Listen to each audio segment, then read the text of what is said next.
মুসল্লি ভাই ও বন্ধুরা, সবার প্রতি রইল শুরুতেই সালাম। আসসালামু আলাইকুম ওয়া রাহমাতুল্লাহ। আজকে আমরা যে জন্য এখানে উপস্থিত হয়েছি, আমাদের দেশনেত্রী বেগম খালেদা জিয়া দীর্ঘদিন লন্ডনে অসুস্থ অবস্থায় রয়েছেন এবং চিকিৎসা নিচ্ছেন।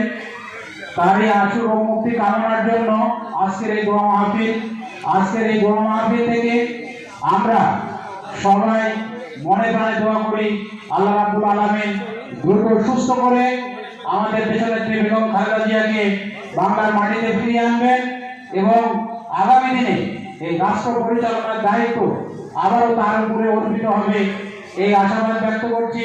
পাশাপাশি আমাদের নেতা তারেক রহমান, আপনারা ইতিমধ্যে জেনেছেন, সমস্ত মামলা থেকে তার বিরুদ্ধে যে ষড়যন্ত্রমূলক এবং মিথ্যা মামলা ইতিমধ্যে প্রমাণিত হয়েছে এবং সকল মামলা থেকে উনি মুক্ত হয়েছেন। যে কোনো সময় উনি বাংলাদেশে আসবেন, তো আমরা তার জন্য দোয়া করি উনি দ্রুত বাংলাদেশে এসে যেন এই জাতীয়তাবাদী দলের নেতৃত্ব দূর থেকে যেমন ভাবে দিচ্ছেন আরো ভালোভাবে নেতৃত্ব দিয়ে আমাদের এই দলটাকে একটু ভালো জায়গায় নিয়ে যাবেন, এই প্রত্যাশা রাখি।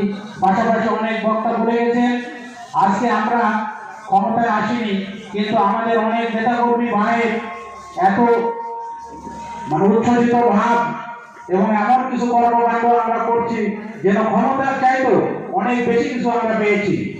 এই আনন্দ, এই উল্লাস করতে গিয়ে আমরা যেন এই দলের ক্ষতি না করি, এই বিষয়টা আপনারা গভীরভাবে বিবেচনায় নেবেন। আজকে আওয়ামী সরকার দীর্ঘ 17 বছর